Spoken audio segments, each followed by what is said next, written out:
नमो अरिहंताणं नमो सिद्धाणं नमो आयर्याणं नमो उवझायाणं नमो लोये सवसाहुणम्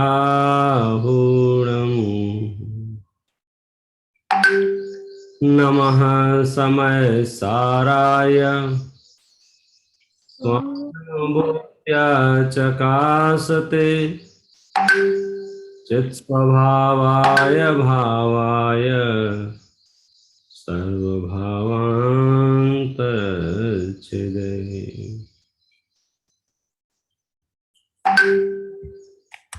आचार्य भगवान कुंद कुंद देव द्वारा विरचित यह समय सार नामक परमागम ग्रंथ है और आचार्य भगवान अमृतचंद्र देव उसके टीकाकार हैं। और हम चर्चा कर रहे हैं समय सार में कलशों के माध्यम से। आचार्य अमृतचंद्र देव जब समय सार को अति सरल करके समझाने का प्रयास करते हैं उस समय इन कलशों का जन्म होता है। काव्य है, हृदय से फूटता है। आचार्य कुंद कुंद देव ने शायद ही कहीं पूरे समय सार में प्रेरणा दी हो। वे सब जगह तथ्य बताते हैं और अमृतचंद्र आचार्य जगह जगह प्रेरणा दे रहे हैं। वे हमारे निकट आके कहते हैं जब वस्तु ऐसी है तो तुम ऐसा क्यों नहीं करते हो। कुंद कुंद आचार्य सिर्फ इतना कहते हैं कि वस्तु ऐसी है। महापुरुष जो होते हैं वास्तव में उन्हें उपदेश देने की आवश्यकता नहीं पड़ती है। उनका जीवन ही उपदेश होता है। मुनिराज कभी नहीं कहते किसी से मुनि बन जाओ, क्यों तुम्हें दिख नहीं रहा है क्या। रात्रि भोजन का त्यागी कभी आपसे नहीं कहेगा कि रात्रि भोजन छोड़ दो, क्योंकि तुम्हें दिख नहीं रहे क्या। बुरा है तब तो हम नहीं करते हैं ना। अभक्ष भक्षण करने वाला कभी नहीं कहेगा अभक्ष भक्षण छोड़ दो। हाँ, कमजोर प्राणियों को इतने भी मंद बुद्धि लोग हैं कि साक्षात सुख रूप देखते हुए भी उस वस्तु को स्वीकार नहीं करते हैं, तो फिर उन्हें उपदेश देने का राग भी जीवों को आता है। तो अमृतचंद्र आचार्य को जगह जगह यही आश्चर्य होता है। कमाल है, इतना भद्र मार्ग है, इतना इष्ट मार्ग है, इतना सरल मार्ग है, लोग अपनाते नहीं हैं। तो फिर वे तरह तरह से उनके मुख में वो उपदेश आ जाता है। सामान्यतः उपदेश देने की जरूरत नहीं, हमने इतना कह दिया ना कि रात्रि में सूर्यास्त के बाद इतनी जीव राशि उत्पन्न हो जाती है, बस बात खत्म हो गई। ये तो जब अति के मंद बुद्धि लोग हैं पंचम काल में, तो फिर उनको समझाना पड़ता है कि भैया इसका मतलब ये है यदि हम रात्रि में विचरण करेंगे, खाएंगे पिएंगे, अग्नि जलाएंगे तो हिंसा बहुत होगी। तो समझ लीजिए उपदेश तो अति करुणा में अवतरित होता है, और या फिर सामने वाले की स्थिति ऐसी देखकर नहीं ये समझ नहीं पा रहा है, ये समझ नहीं पा रहा है। जैसे आपने किसी वस्तु से हाथ लगाया, आपने कहा यह वस्तु आपकी नहीं है, और तो भी वो उठा के ले जा रहा है, फिर उपदेश जन्म लेगा, अरे भाई ये तेरी नहीं है तो उठा के क्यों ले जा रहा है। तो कुंद कुंद आचार्य तो कह रहे थे आत्मा भिन्न है, राग भिन्न है, आत्मा भिन्न है, शरीर भिन्न है, आत्मा भिन्न है। मतलब इस विश्व में मैं और मेरे अलावा जो कुछ भी है, अज्ञानता ने सबको मिला लिया था। ज्ञान उसको अलग करने के लिए प्रकट हुआ, उद्यत हुआ। ज्ञान का काम है भेद विज्ञान करना, और अज्ञान का काम है दो वस्तुओं में अभेद स्थापित करना। अनादि संस्कार बस हमारे पास जो कुछ भी था हमारे आसपास, हमने उस सब में एकत्व, ममत्व, कर्तृत्व, भोक्तृत्व बुद्धि की, और इस स्तर की एकत्व, ममत्व, कर्तृत्व, भोक्तृत्व बुद्धि की कि हमें कभी महसूस ही नहीं हुआ कि दो हैं। तो अब उस अनुभूति के लिए समय सार ने समझो अवतार लिया कि भाई साहब तुम्हारा लक्षण अलग है और तुम जिसे अपना मान रहे हो उसका लक्षण अलग है, और लक्षणों से बता दिया। अमरचंद्राचार्य साथ में और विस्तार करते हुए और उदाहरण देते हुए और उसकी गहराई में जाते हुए आपको निकटवर्ती करते हैं स्वयं के कि देखो ऐसा है, और कहीं कहीं फिर वे उपदेश भी देते हैं, ऐसा करो, ऐसा भी कहते हैं। वो उनकी करुणा है। उद्घाटन यहां से किया कि अब हम इस समय सार का अभ्यास जो करना प्रारंभ कर रहे हैं उसका मूल कारण क्या है, प्रयोजन क्या है। तो प्रयोजन तो बताया, मोह नाश करना, और समस्त मोक्ष मार्गी जीवों का एकमात्र प्रयोजन यही है कि मोह नाश हो। दूसरी बात ये उत्पन्न की मोह नाश कैसे होगा, तो बोले जिनवाणी के आश्रय से होगा। क्यों? क्योंकि जिनवाणी ही एक ऐसी वस्तु है जो नाना प्रकार के उत्पन्न हुए विरोधाभासों का नाश कर सकती है। कलश में आया था, उभय नय विरोध ध्वंसनी स्यात् पदांके, जिन वचस ये रमनते ते स्वयं वांत मोहा। ये जिनवाणी ही है जो उभय नयों के विरोध को भाषित होने वाले को नाश को प्राप्त कर देती है। और उस जिनवाणी में भी आप ये ध्यान रखना कि अनेक अनेक प्रकार की अपेक्षाएं हैं, आप अपनी परिस्थिति विचार के अपेक्षा को ग्रहण कर लेना। सरलतम दृष्टांत देके ये बात अमरचंद्राचार्य ने समझा दी कि दुर्बल को जैसे लाठी हस्तावलंबन है, वैसे ही किसी किसी को जो कमजोर प्राणी हैं बेचारे ऐसा, तो उनको व्यवहार में प्रयोजनवान है, और जो नहीं है समर्थ हैं उनको क्या लेना देना है व्यवहार व्यवहार से, वो तो फिर ये उस दूसरे खाते में चला जाएगा। तो पकड़ने वाली बात यह है कि अमरचंद्र आचार्य हो, कुनकुन आचार्य हो, वे आपको प्रयोजन तक ले जाते हैं। और फिर उपदेश भी दिया, और कहीं कहीं जबरदस्ती वाला उपदेश दिया। अरे तुम्हें समझ में नहीं आ रही है, तुम आत्मानुभूति करते क्यों नहीं हो। अपनी चर्चा लास्ट में वहीं पर की थी। वो 23 नंबर का जो कलश है उसमें कह रहे हैं, आई कदम भी मृत्वा तत्व कौतु अलीसन। तुम एक बार बनो तो सही, देखो तो सही, अनुभव तो करो। किस बात का अनुभव करें, क्या देखें, क्या सोचें कि तुम ये जो शरीर है ये तुम्हारा पड़ोसी है, इससे भिन्न हो तुम, और ऐसा अनुभव करो। अब देखना, आचार्य अमरचंद्र देव के अनुभव कराने में और विश्व में जो अन्य अध्यात्म के उपदेशक हैं उनके अनुभव कराने में क्या अंतर है। अन्य भी आत्मा का यह लक्षण बताया गया है कि आत्मा पानी से गलती नहीं है, आग से जलती नहीं है, हवा में उड़ती नहीं है, आत्मा स्थायी है। आत्मा की बहुत महिमा गाई है अन्य सब जगह भी, और यहाँ भी गाई है। यहाँ आगम के आधार से, माने वस्तु स्वरूप के आधार से चिंतन है, वहां चिंतन हवा में है। इसीलिए एक क्षण पहले कुछ कहेंगे, दूसरे क्षण कुछ कहेंगे, विरोध आ जाएगा। यहाँ ये है कि विरोध नहीं आएगा। देखो अपन आनंद लेते हैं कलशों का।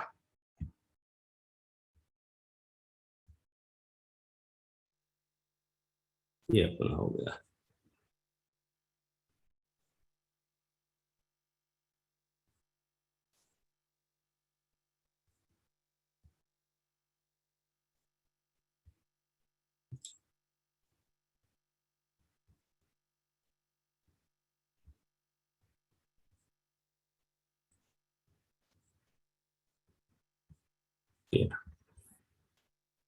अयि कथमपि मृत्वा तत्त्वकौतूहली सन्, अनुभव भव मूर्ते पार्श्ववर्ती मुहूर्तम, पृथगत विलसन्तम स्वं समालोक्य येन, त्यजसि जगति मूर्त्या साकमेकत्व मोहम। ये जो एकत्व है अनादि का, उसको नाश करने का एक उपाय यही है कि तुम थोड़ी देर के लिए ही सही इसके पड़ोसी बन के देखो। जब हमने ये कहा तो बड़ा हमारे सामने प्रश्न उपस्थित हुए। हमारे सुरेश जी साहब को बहुत टेंशन हो गई। बोले यार बताओ, ये जो शरीर जो है इसको पड़ोसी क्यों कह रहे हो? इससे हमारा क्या लेना देना है? जब आपने आत्मा से सबको भिन्न कर दिया तो फिर शरीर को पड़ोसी कहने का मामला समझ में नहीं आया। जब मुझे राग से कोई लेना देना नहीं, क्रोध से कोई लेना, अब इसको पड़ोसी बना के बिठा दिया। पड़ोसी की विशेषताएं क्या होती हैं ये अगर जिसे पता होगा वो समझ जाएगा। एक तो ये लिख लो, समझ लो, मान लो, अमरचंद्र आचार्य का एक सूत्रीय कार्यक्रम है, भेद विज्ञान उत्पन्न कराना। एक सूत्री कार्यक्रम।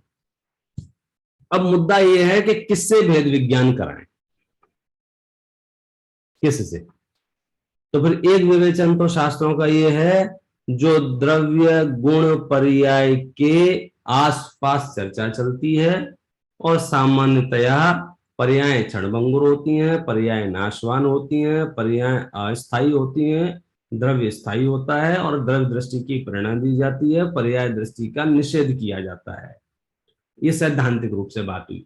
और उस पर्याय दृष्टि के निषेध में पर्यायों का निषेध किया जाता है। और जब पर्यायों का निषेध किया जाता है तो किस किस पर्याय का निषेध किया जाता है? तो फिर जो दुनिया में बड़ी से बड़ी पर्याय होगी, बड़ी से बड़ी, अब बोली बड़ी से बड़ी पर्याय क्या होती है? कि सबसे बड़ी पर्याय है तीन लोग को जानने वाली, जिसे हम केवल ज्ञान कहते हैं। भाई उससे बड़ी पर्याय और क्या होगी? पर्याय माने अवस्था, और ऐसी ऐसी विशाल अवस्था कि एक ही समय में तीन लोक और तीन काल जानने में आ रहे हैं, तो केवल ज्ञान सबसे बड़ी अवस्था कहलाई, सबसे बड़ी पर्याय है। अब हम घंटों बैठ के मंथन चिंतन करें कि मैं केवल ज्ञान से भिन्न हूं, मैं केवल ज्ञान से भिन्न हूं, मैं केवल ज्ञान से भिन्न हूं। अमरचंद्र आचार्य कह रहे हैं तुम्हारे पास केवल ज्ञान है कहाँ है जिससे तुम भेद विज्ञान कर रहे हो? भाई मैं माला जपूं, धीरू भाई अंबानी का पैसा मेरा नहीं है, धीरू भाई अंबानी का पैसा मेरा नहीं है, धीरू भाई अंबानी का पैसा मेरा, बात सत्य है, परमार्थ है, लेकिन प्रैक्टिकल बताओ। अतुल भाई के पास जो गाड़ी है वो मेरी नहीं है, अतुल भाई के पास गाड़ी है जो मेरी नहीं है, अतुल भाई के पास जो गाड़ी है वो मेरी नहीं है। बात सत्य है क्षितिज भाई, आपका जो दिमाग है वो मेरा नहीं है, आपका तो, बात सत्य है। तथापि थोड़ी प्रैक्टिकल बात करो। तो प्रैक्टिकल बात करेंगे तो क्या करेंगे? तुम्हारी जो गाड़ी है जिसका तुम झाड़ू पोछा करते रहते हो वो तुम्हारी नहीं है, उसे तुम अपने से भिन्न मानो। पूरे समय सार में 99% जगह शरीर और संयोगों से भेद विज्ञान कराने की बात कही है। परंपरा से बात भेद विज्ञान वहां तक पहुंचेगा। मतलब ऐसा नहीं है कि केवल ज्ञान की पर्याय को हम कोई दृष्टि के विषय में उसको शामिल करके उसका आनंद लेना चाहें, ऐसा संभव नहीं है। ये बात सत्य है, वो भी भिन्न है। लेकिन मुद्दा ये है कि अभी तो जिससे अभेदपना स्थापित कर रखा है उससे अभेद भिन्न हो जाओ ना पहले। तो भाई किससे अभेदपना स्थापित कर रखा है? कि जो तुम्हारे आसपास जो चीजें हैं उनमें एकत्व कर रखा है। तो आसपास क्या है? तो देखो समय सार कलश में तो लिस्ट बताया है, और वो लिस्ट कैसी बताई? इस कलश की खंडान में जो टीका की है ना उसमें देखो, एक दो तीन पंक्तियां पढ़ता हूं। ये कहते हैं एकत्व मोहम, एकत्व के मोह से। एकत्व रूप मोह जो है वो कैसा है? एकत्व रूप मोह, मैं देव हूं, मैं मनुष्य हूं, मैं त्रियंच हूं, मैं नारकी हूं आदि। एक दूसरा, मैं सुखी हूं, मैं दुखी हूं आदि। तीसरा, मैं क्रोधी हूं, मैं मानी हूं आदि। चौथा, मैं यति हूं, मैं गृहस्थ हूं इत्यादि रूप प्रतीति ऐसा है मोह, अर्थात विपरीत पना। तो ये जो मोह है, ये जो विपरीत पना है, ये किस किस से है? तो जिस जिससे है उससे भेद विज्ञान करो। तो उद्घाटन कहां से करें ये बताओ हमें, तो भेद विज्ञान की शुरुआत कहां से करें? तो बोले भेद विज्ञान की शुरुआत सबसे पहले होगी शरीर से। क्यों? ये असमान जाति पर्याय रूप एक ऐसी अवस्था है, बिना कहे, बिना सीखे, बिना सिखाए स्वयं ही शरीर से एकत्व पाया जाता है। ये एकत्व इतना गहरा है, इतना गहरा है, जिसकी हम और आप शब्दों में कल्पना नहीं कर सकते हैं। हम जवानी जमा खर्च में ये निर्णय तो हाँ सब शरीर मेरा नहीं, शरीर मेरा नहीं, शरीर मेरा नहीं, लेकिन शरीर से भिन्न आत्मा का अनुभव करना, और उसके लिए उन्होंने दृष्टांत किसका दिया? पड़ोसी का। क्यों? पड़ोसी की एक विशेषता रहती है कि 24 घंटे तुम्हारे साथ रहेगा और किसी काम का नहीं। आप समझ गए? वो मित्र भी नहीं है और वो शत्रु भी नहीं है। हम उससे शत्रुता नहीं कर सकते हैं। कितने ही मोक्ष मार्गी जी भ्रम से जिन्हें लगता है ना मोक्ष में जाना है, धर्म करना है, तो वे शरीर से शत्रुता करने लग जाते हैं। मैंने देखा है धर्मात्मा, धर्मात्मा माने ब्रह्म रूप धर्मात्माओं को वे शरीर को मारते पीटते हैं, इसलिए कि मोक्ष जाना है। सांकलों से, जंजीरों से पीटते हैं, क्योंकि शरीर को जितना कष्ट देंगे अपना काम हो जाएगा। कोई अंगारों पर गरम गरम अग्नि के ऊपर चलते हैं, किसके लिए? मतलब उनको लग रहा है ये शरीर दुश्मन है, शरीर को जितना कष्ट देंगे उतना जल्दी काम हो जाएगा। कितने ही पेड़ से उल्टे लटके रहते हैं, कितने ही एक पैर पे खड़े हो जाते हैं, कितने ही विभिन्न आसनों से, आप समझे, आप कल्पना नहीं कर सकते उस शरीर को कैसा दुश्मन मान रखा है लोगों ने। आचार्य ने कहा था ये पड़ोसी है, और पड़ोसी दुश्मन नहीं होता है, तो दोस्ती नहीं, दोस्त भी नहीं होता, पड़ोसी पड़ोसी होता है। और वो पड़ोसी पड़ोसी मानना, उन्होंने वो पड़ोसी का दृष्टांत उन्हें समझ में आ गया। अभी हम आपसे कहते हैं कि शरीर तुम्हारा नहीं है, तुम शरीर की हालत खराब कर देते हो, उपवास पे उपवास ठोके जा रहे हो, और आज उपवास कल अस्पताल, आज उपवास कल अस्पताल। तो आचार्य कहते हैं ऐसी क्या दुश्मनी है शरीर से भाई? या फिर ऐसा अनुराग करोगे कि ठूसे जा रहे, ठूसे जा रहे, ठूसे जा रहे, ये और दे दो, ये और दे दो, ये और दे दो। फिर वो दरी पे नींद नहीं आती, फिर 4 इंची का गद्दा चाहिए, फिर 4 इंची पे नींद नहीं आती, 8 इंची का चाहिए, 8 इंची पे नींद नहीं आती, 13 इंची का चाहिए।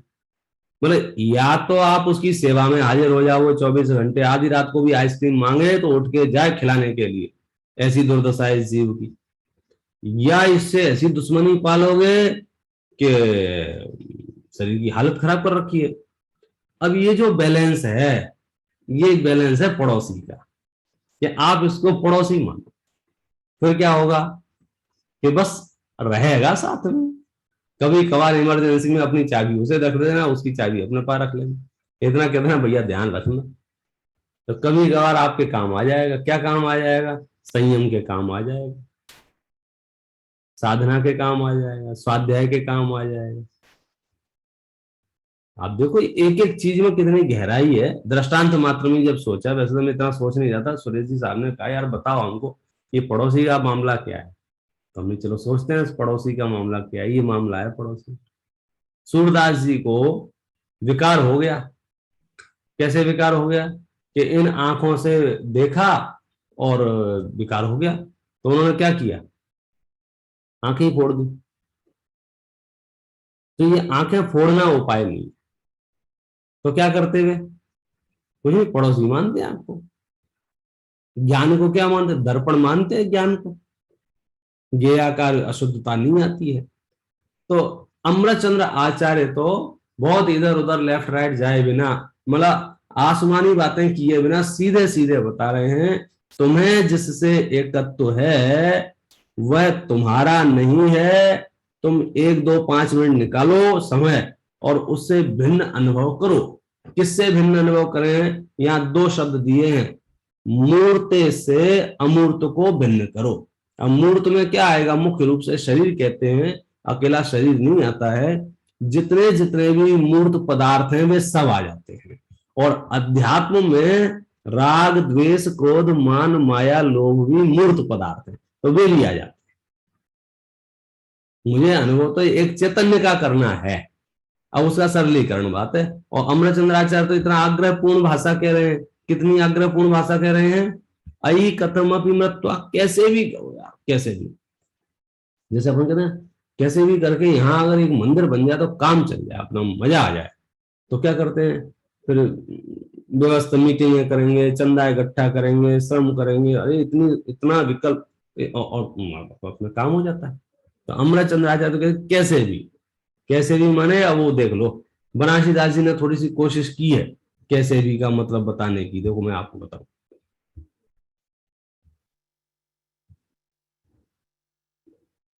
बनारसी कहे भैया, भव्य सुनो मेरी सीख, केहू भांत कैसे हूं के, ऐसो काजू कीजिए, एक हूँ मुहूर्त मिथ्यात्व को विध्वंस होई, ज्ञान को जगाई अंश हंस खोज लीजिए, वाही को विचार वाको ध्यान, यह कौतूहल यूं ही भरे जन्म परम रस पीजिए, तजी भव वास को विलास स्वीकार रूप, अंत करे मोह को अनंत काल जीजिए, अंत कर मोह को अनंत काल जीजिए। अंतिम पंक्ति में क्या कह रहे हैं कि इस मोह का नाश करके अनंत काल जियो। आप कहोगे अभी नहीं जी रहे, कि नहीं अभी कहां जी रहे, अभी तो मर रहे हो। हर पल हर क्षण ये जीव भाव मरण को प्राप्त होता है, हर पल हर क्षण भाव मरण को प्राप्त होता है, एक एक मोमेंट पे, एक एक सेकंड, विद इन सेकंड ये भाव मरण करता है। हाय मरा, हाय मरा, हाय मरा, हाय मरा, oh my God, oh my God, oh my God, oh my God, क्या भाव मरण है और कुछ नहीं। वो तूफान आया, अरे क्या हुआ, उसे लग रहा है कि मेरी सत्ता का नाश खत्म किया, सर्दी जुकाम हुआ, कैंसर नहीं हो, कोरोना नहीं हो जाए, कैंसर नहीं हो जाए, हर एक सूचना उसको, हर एक सूचना उसको भाव मरण में ले जाती है। ये कह रहे हैं तुम एक काम करो, मोह का नाश कर दो, फिर क्या होगा, फिर अनंत काल तुम मरोगे ही नहीं। मोह को नाश करके अनंत काल जीजिए, अनंत काल जीजिए माने अनंत काल जीते रहोगे। और कितने मधुर भाषा में कह रहे हैं, अमरचंद्राचार्य तो कह रहे थे, मर पच करके भी कह रहे हैं, बनारसी कहे भैया, भव्य सुनो मेरी सीख, येहू भांति कैसे हूं के, ऐसो काजू कीजिए, किसी भी भांति कुछ भी करके ऐसा काम करो, कैसा, एक मुहूर्त मिथ्यात्व को विध्वंस होई, ज्ञान को जगाई अंश हंस खोज लीजिए, ज्यादा देर को नहीं, तुम एक मुहूर्त के लिए ये काम कर लो, क्या, मिथ्यात्व का विध्वंस कर लो। ये मत सोचो कि आज मैं प्रवचन सुन रहा हूं, कल भी सुनूंगा, परसों भी सुनूंगा, और 10-15 साल प्रवचन सुनूंगा, और फिर मैं इस मिथ्यात्व का नाश करूंगा। धोखे में मत रहना, अभी अभी नाश कर लो ना मिथ्यात्व का। भाई जब चीज बुरी है तो उठा के फेंको ना उसे। अमरचंद्र आचार्य की समस्या ये है, उनको आचार्य इतना कह रहे हैं कि चीज बुरी, वो भेद, वो कह देते हैं कि ये मेरा नहीं है, मैं कर्म नहीं हूं, मैं नो कर्म नहीं हूं, मैं भाव कर्म नहीं हूं, और आगे बढ़ जाते हैं, तुम जानो तुम्हारा काम जाने, उन्होंने तथ्य बता दिए। अमरचंद्र आचार्य को लग रहा है यार जब इतनी इतनी सरल और सत्य बात है तो फिर खत्म करो इसको, मिथ्या तो बढ़िया चीज है कि बुरी चीज है, पहले इस पर चिंतन कर लो, घंटों चिंतन कर लो, कैसा बुरी चीज है, तो बुरी चीज है तो रवाना करो इसको, क्योंकि मिथ्या तो बैरी का अंश भी बुरा है, फिर आपका जो है ना जीवन, जीवन नहीं है सच पूछो तो। हम तो क्या है, आत्म मूल्यांकन भी ढंग से नहीं करते हैं, धक्का पलट गाड़ी चल रही है, ठीक है ठीक है अब चलन दो, अब संसार में ऐसा ही होता है, अब यूं ही चलेगा, अब तो अरे क्यों यूं ही चलेगा, तुम्हारे पास हाजरा हजूर कारण परमात्मा विद्यमान है, आप उस कारण परमात्मा का आश्रय लेकर निराकुल आनंद क्यों नहीं लेते। अमरचंद्राचार्य उस प्रेरणा में आ जाते हैं, वो थोड़ा प्रेरित करते हैं, मतलब उनकी वृत्ति है प्रेरित करने की। प्रवचन सार लिख रहे थे, उसमें चरणानुग सूचक लिखा है, दीक्षा का प्रसंग है, तो वो दीक्षा के प्रसंग में ये लिखते हैं कि तुम क्यों चिंता कर रहे हो, हम साक्षात सुखी है ना, आ जाओ तुम तो ले लो दीक्षा बोली। अब यहाँ पे वो कह रहे हैं कि मर पच करके, मर पच करके, मर पच करके मतलब समझते हो?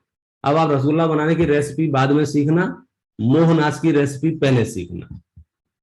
अभी आपने जो घर बनवाने का प्लान बनाया है ना, ये घर बाद में बनवाना, पहले मोहनाश की विधि सीखना। ये जो आपने प्लानिंग की है ना प्राइम प्रेसिडेंट के पोस्ट के लिए जो एप्लीकेशन डाली है प्रेसिडेंट की, वो बाद में देखना, पहले मोहनाश करना। मैं तो ऐसे उदाहरण दे रहा हूँ जो जिसकी माथा पच्ची जहां कर रहा हो, वो सारे काम सेकेंडरी है, और उसने सारे काम मतलब प्रायोरिटी बेस पे दे रखे हैं। जो सबसे लास्ट में होना चाहिए उसको सबसे पहले लिख रखा है। और गजब बात है कि जिसमें तुझे कुछ नहीं करना है, 1% कुछ नहीं करना है, वहां पूरा ठेका ले रखा है। उसे लगता है मैं शरीर को ऐसा कर लूंगा, मैं संयोगों को ऐसा कर लूंगा, फिर मैं यहाँ मकान कर लूंगा, फिर वहां कर लूंगा, इसको बेच के वहां, उसको खरीद के वहां, पूरी दुनिया वही निकाल। जबकि तू कुछ नहीं सोचेगा तो भी तुझे सारी चीजें मिलेंगी। और इतनी सी बात नहीं समझ में आती है हालांकि, और तब तक समझ में नहीं आएगी जब तक ये मोह नाश नहीं हो। वो मोह जो है ना, आचार्यों ने उसे पिशाच की संज्ञा दिया। पिशाच समझते हो? पिशाच समझते होंगे, वहां अमेरिका में होते हैं क्या पिशाच? जिसके पीछे पड़ जाए उसकी क्या हालत होती है, उसे समझ में नहीं आता है क्या हो रहा है दुनिया में। ये समझो जितने भी दारूड़िए होते हैं, दारूड़िए माने समझो ड्रिंक करने वाले जितने होते हैं, वो पिशाच टाइप की हो जाते हैं। उन्हें उन्हें समझ में नहीं आता वो क्या। वो स्वयं ही ये बात कहते हैं, भाई मैं होश में नहीं था, मुझे दिमाग में नहीं है, मुझे याद नहीं है। अच्छा मैं ऐसे चिल्ला रहा था, अच्छा मैं ऐसे चीजें फेंक रहा था, अच्छा मैं ऐसे कर रहा था। तो उस काल में तो वो वशीभूत है ना। तो ऐसे ही हमारा मोह के वशीभूत हैं, तो ये मानने को ही तैयार नहीं है कि हमें कोई प्रॉब्लम है। बढ़िया खा रहे हैं, बढ़िया पी रहे हैं। वो तो अकेले समझो हमारे पूरे अमेरिका में अखिल जी को लगा यार ये प्रॉब्लम है, यहाँ ये प्रॉब्लम है। वो बोरिया बिस्तर बांधा और भागे वहां से, चलो चलो चलो चलो चलो चलो।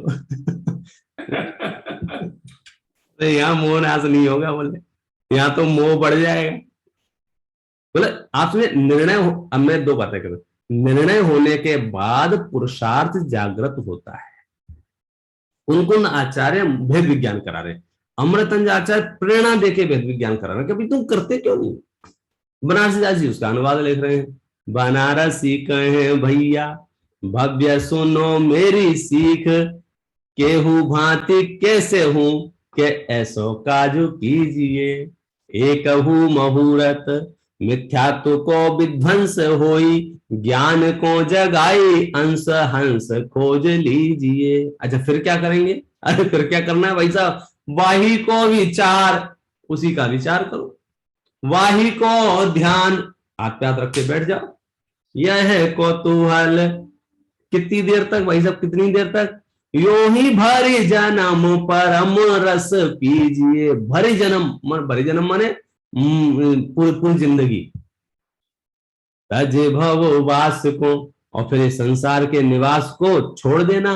विलास सविकार रूप, आहा, सविकार रूप जो माया जाल है उसको नाश करो।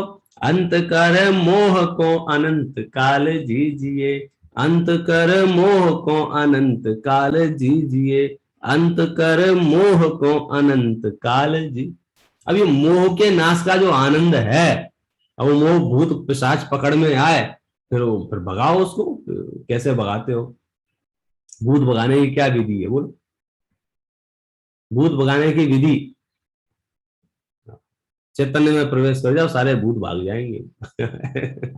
देखो एक एक एक एक एक छंद जो है ना, एक एक कलश अद्भुत है, अद्भुत।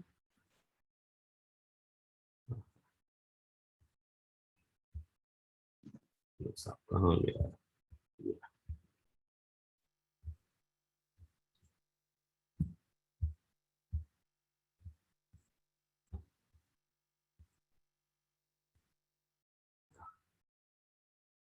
देखो जब वो प्रेरणा देके अपनी बात को आगे बढ़ाते हैं, तो फिर पूरे समय सार में जहां जहां भी आपको कलश दिखाई दे, इसका मतलब ये है यहां पर वो अपने सारे पूर्व कथनों को और आने वाले उत्तर कथनों को समेट के प्रस्तुत कर देते हैं, और इतना संक्षिप्तीकरण कर देते हैं, इतना संक्षिप्तीकरण करते हैं जिसकी आप कल्पना नहीं कर सकते हो।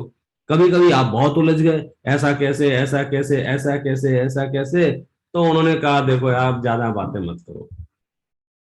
विरम किम परा विरम किम परेण कार्य कोलाहलेन। अब बोलो रोको इसको, विराम दो। कोई फायदा नहीं है किससे? अकार्य कोलाहल, बिना काम का शोर मचाने से कोई फायदा नहीं है। ये बिना काम का शोर क्या मच रहा था?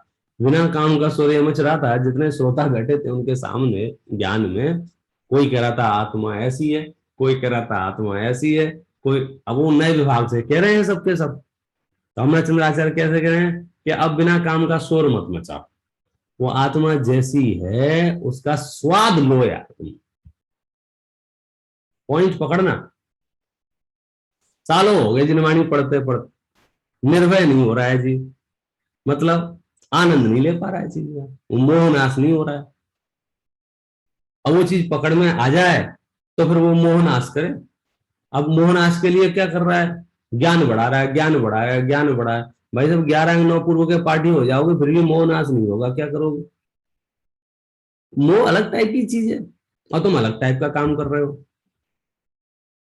मोह नाश करने की विधि भिन्न है, क्योंकि मोह का स्वरूप भिन्न है। हम क्या कर रहे हैं कि ज्ञान नॉलेज डेवलपमेंट करके मोह नाश करना चाहते हैं। तो बोले हाँ ये पंडित तो बिना काम, दूसरे पंडित तो दूसरा तीसरा चौथा, यूट्यूब पे जाके तो जीव ऐसा पागल सा हो जाता है किसको सुन के मोह नाश करे। तो डायरी बना के लिखता है ऐसा ऐसा ऐसा ऐसा ऐसा। अमरचंद्र आचार्य उसको सरल करके कह रहे हैं अब तुम्हें कहीं भटकने की जरूरत नहीं है, तुम आत्मा हो, ये अनुभव करो, ये स्वीकार करो। बोले इसका क्या करें? इसका क्या करें? ये पड़ोसी है,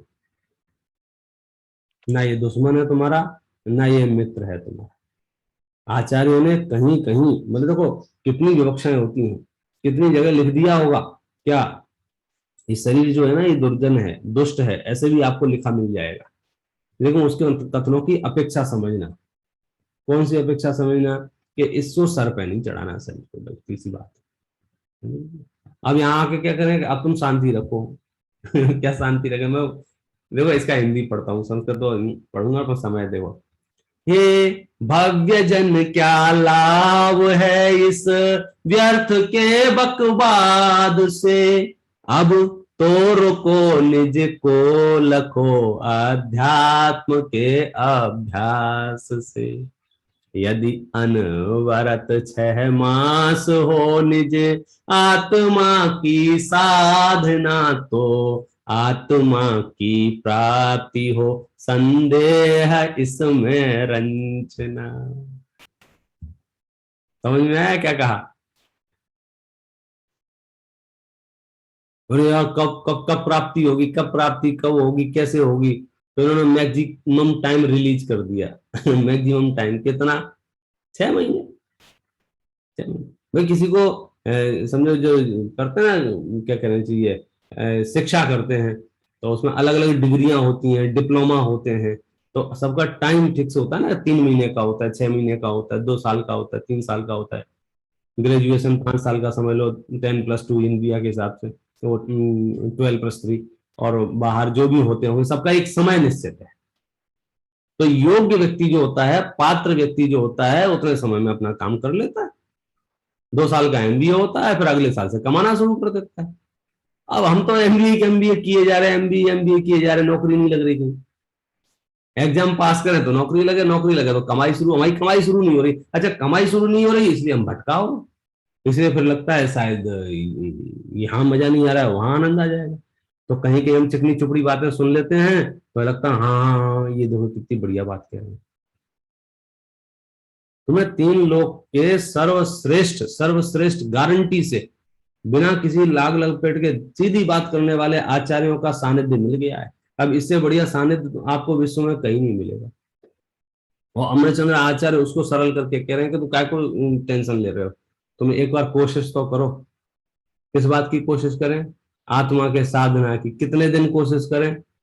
आप देख लो कितना टाइम है आपके पास, 6 महीने हैं आपके पास। तो बोले हमें कैसे पता चलेगा 6 महीने हैं कि नहीं है? और मरण कंडिका एक ग्रंथ है, उसमें लिखा है यदि आपको आपकी आंखों से आपकी नाक दिखाई देती हो, मतलब आपकी आयु 6 महीने से अधिक है। अब उदीना फुदीना हो जाए और बीच में गड़बड़ हो जाए तो उसको छोड़ देना है ना। आप सब नाक देखने लग गए। भाई आत्मा देखो, मैं कह रहा हूँ। गजब। एक एक देखो, ये नाटक समझ सा, हाँ नाटक दिखा रहा था इसमें। ये तत्व का संस्कार ऐसा है कि कदाचित किसी को ऐसा भ्रम हो रहा हो ना, और यार अपन इसमें लगे रहे, आयु पूरी होगी, आयु पूरी होगी तो क्या होगा, तो क्या होगा। टोटोमजी साहब ने लिखा है एक जगह कि आप यदि तत्व विचार में अपने आप को झोंक देते हैं और तत्व निर्णय के लिए पूरी तरह से समझो पुरुषार्थरत होते हैं, और ऐसे काल में कदाचित आयु पूरी भी हो जाए, पर्याय छूट भी जाए, तो भी आप परवाह नहीं करना। उन्होंने तो इतना लिख दिया, इतना कि बाकी सब तो छोड़ो, कदाचित कदाचित कदाचित ट्रेन चादी गति में भी चला जाए, जहां समझो कोई बहुत उपदेश आदि के प्रसंग नहीं है, वहां भी यह जीव अपना काम कर लेगा। बनारसी दास जी थोड़ा अपने और लोकल भाषा में स्थानीय स्तर पे आके कहते हैं, भैया जगवासी तू उदासी है के जगत सो, एक 6 महीना उपदेश मेरो मानु रे। तुम एक 6 महीने के लिए हमारे लिए टाइम निकालो साहब। मतलब एक सेवक जाना की तरफ से 6 महीने वाली होना चाहिए। 6 महीने कोई कहीं नहीं जाएगा, कोई मोबाइल नहीं, कोई धंधा पानी नहीं, फिर देखो आपको कैसे आत्मा नहीं मिलेगी। अभी तो एक प्रवचन में 5 बार घड़ी देख लेता है, अच्छा बस 10 मिनट और बचे हैं, 10 मिनट और बचे हैं, कहां से आत्मा की प्राप्ति होगी। भैया जगवासी तू उदासी है के जगत सो, एक 6 महीना उपदेश मेरो मानु रे, और संकल्प विकल्प के विकार तज, बैठ के एकांत मन एक ठौर आनु रे। और भीड़ से हट जाओ, तुम शांति से कोने में जाके बैठ जाओ, मतलब मानसिक रूप से। तेरो घट सरता में तू ही है कमलता को, क्या रूपक तैयार किया है। क्या कह रहे हैं, तेरा घट माने तेरा हृदय, तेरा आत्मा, तेरा ज्ञान ही बहुत बड़ा सागर है। सागर वो क्या कहते हैं, तालाब है, तालाब। और उसमें जो कमल खिल रहा है वो कौन है, कि वो भी तू ही है। तेरो घट सरता में तू ही है कमलता को, तू ही मधुकर वह, तू ही मधुकर वह सुभाष पहचान रे। और उस कमल में जो रस है, जिसको हम पराग बोलते हैं, उसका स्वाद लेने वाला कौन है। तो बोले वो स्वाद लेने वाला जो मधुकर है ना, वो भी तू ही है। क्या कह रही है, तेरो घट सरता में तू ही है कमल ताको, तू ही मधुकर वह सुवास पहचान रे। प्रापति न है कछु ऐसो तू विचारत है, मन ही मन में जो तुम सोच रहे हो ना, पता नहीं काम हुआ क्या नहीं हुआ, ये कह तो रहे हैं 6 महीना में सम्यक दृष्टि बन जाएंगे, अब 6 महीने में सम्यक दृष्टि बने के नहीं बने, ऐसा तुम्हारे मन में डाउट चल रहा है ना।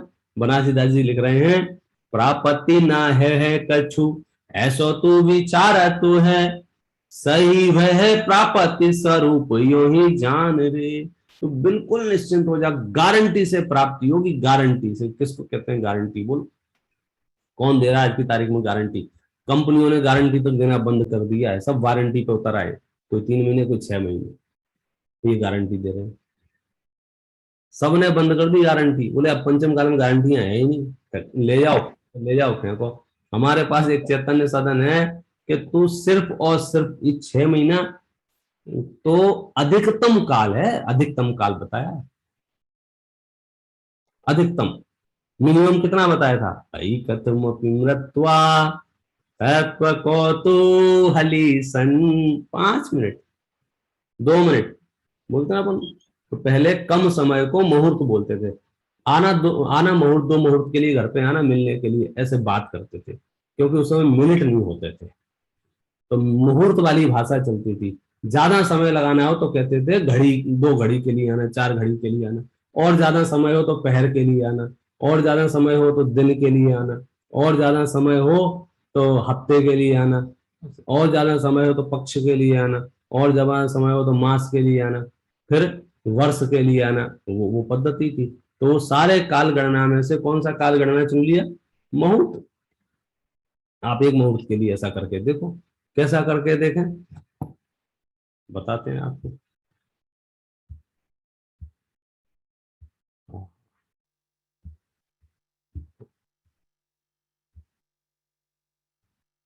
एक एक एक कलश, एक एक छंद, अद्भुत है। अद्भुत माने कोई पूरी विश्व में जितना भी अध्यात्म आपको दिखाई देता हो ना, उस सबको समेटे हुए है। देखो ये 62 नंबर का कलश है। आत्मा ज्ञानम स्वयं ज्ञानम ज्ञानादन्यत् करोति किम परभावस्य कर्तात्मा मोहोऽयं व्यवहारिण। बोलो कितनी बड़ी बात कह दी, आपको पता चला, आपको स्वभाव के नजदीक ले जाके बिठा दिया। क्योंकि समय सार में आत्मा का लक्षण चल रहा था ज्ञान। अमृतचंद्राचार्य देव उसको एकदम सरल करके कहते हैं कि ज्ञान का काम क्या है ये बताओ। तो बोले आत्मा ज्ञानम स्वयं ज्ञानम, आगे लिखते हैं ज्ञानात अन्यत करोति किम। अब देखना, ये मेरा अपना स्वभाव है, ये मेरा अपना नेचर है, और मैं अपने स्वभाव से ही, अपने नेचर से ही परांगमुख हो गया हूं। तो मुझे इसमें कुछ लगता ही नहीं है। मैंने जान लिया तो इसमें क्या हुआ? अरे क्या हुआ? यही सब कुछ है। गड़बड़ कहां हुआ? कि जानने के बाद वो जो मोह खड़ा था ना, मोह, एकत्व के मोह से, राग द्वेष क्रोध मान माया लोभ, वहां दिक्कत तो राग द्वेष क्रोध माया मान लोभ में थी, दिक्कत जानने में नहीं थी। हमें भ्रम हो गया, दिक्कत जानने में नहीं है, तो आत्मा का स्वभाव है। आत्मा ज्ञानम स्वयं ज्ञानम और ज्ञानात अन्यत करोति किम। बताओ आज तक आपने ज्ञान के अलावा क्या किया है? मैंने साहब ये बड़ा मकान बनाया है, नहीं भाई साहब, तुमने ज्ञान किया है, ज्ञान किया है, जाना है तुमने, बनाया नहीं। मैंने विकल्प किया है। मेरा मन है कि पूरे देश में जिन शासन की प्रभाव ना हो, तुम जान सकते हो, कर नहीं सकते, जान सकते हो। मैं क्या बात करो, मैं तो पिछले 50 साल से कर रहा हूं। नहीं जान रहे हो, करने का काम नहीं, क्योंकि तुम आत्मा हो, ज्ञान रूप हो। और उसका काम क्या है? ज्ञान आत अन्यत करो, तुम ज्ञान के अलावा आत्मा कुछ नहीं कर सकता है। भाई जगत में और भी पदार्थ हैं, सबके अपने नेचर है। मैं कहता हूँ अग्नि, अग्नि है, अग्नि तो अग्नि का क्या अग्नि के लिए अमृतचंद्राचार्य कलश लिखेंगे तो क्या लिखेंगे? यही लिखेंगे ना, अग्नि उष्णम स्वयं उष्णम उष्णात अन्यत करोति किम। अग्नि उष्ण है, स्वयं उष्ण है, उष्ण से अलावा कुछ नहीं करते। पानी के लिए कलश लिखेंगे तो पानी शीतल है, स्वयं ही शीतल है, शीतल के अलावा कुछ नहीं करता है, उसका काम है नहीं। अब हमने नेचर को ही गायब कर दिया है और सब ठेका लेके बैठ गए हैं। किसी को राग, किसी को द्वेष, किसी को क्रोध, किसी को मान, किसी को मायाचारी, किसी को लोभ।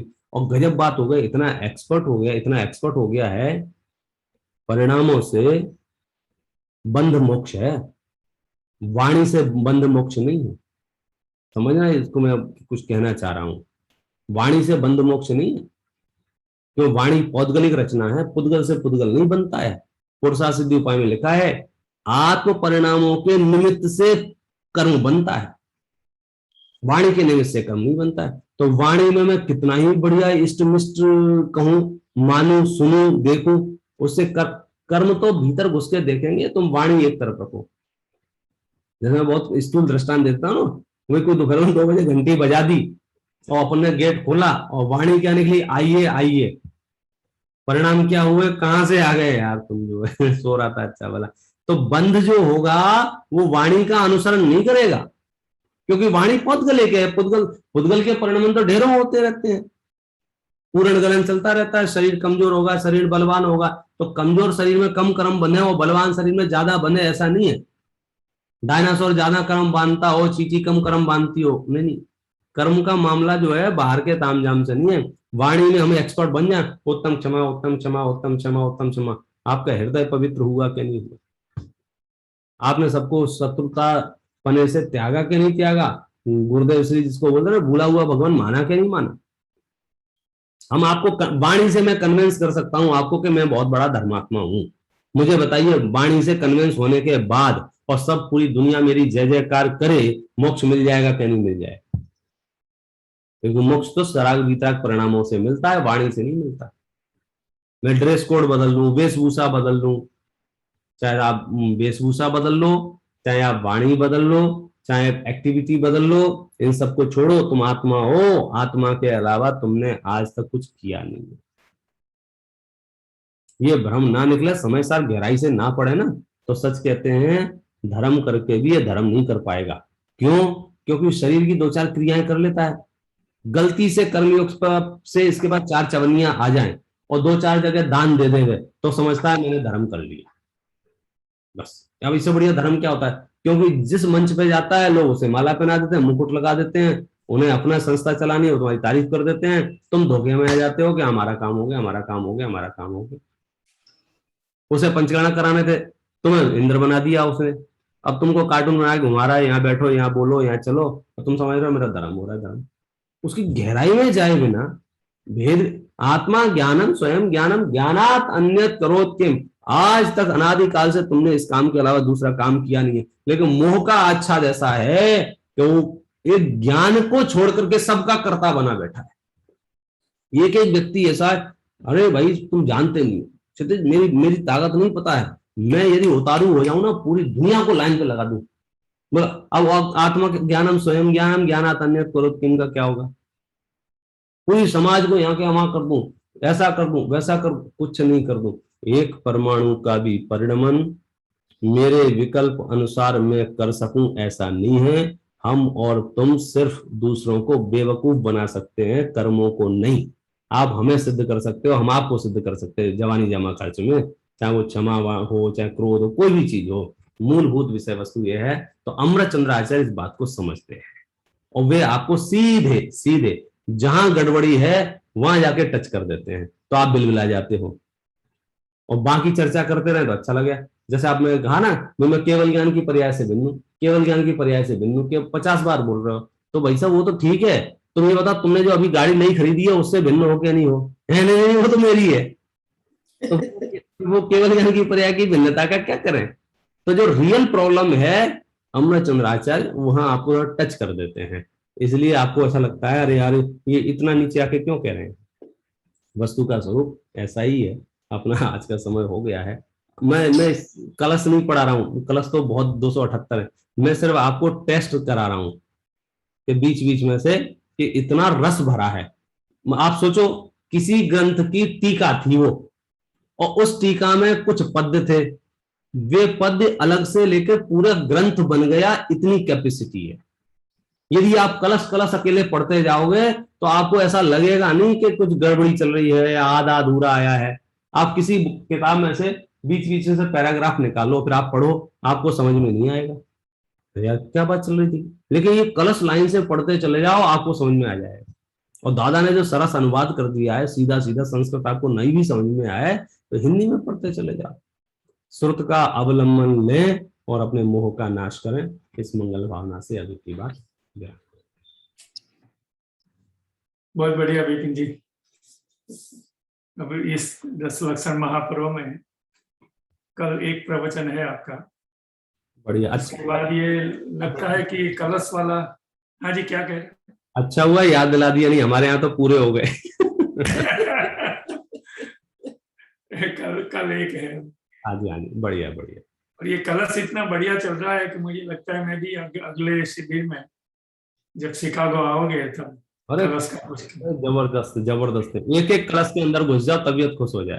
आइसक्रीम है आइसक्रीम, बाकी बाकी दाल रोटी चावल है, पेट भरेगा, इससे आपको स्वाद आएगा। हाँ बढ़िया। विपिन जी आइए।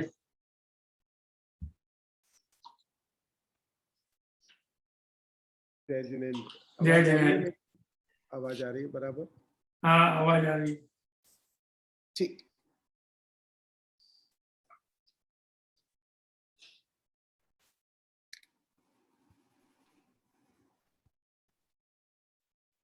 जय श्री ओम नमः सिद्धेभ्य। जय श्री ओम नमः सिद्धेभ्य। जय श्री ओम नमः सिद्धेभ्य।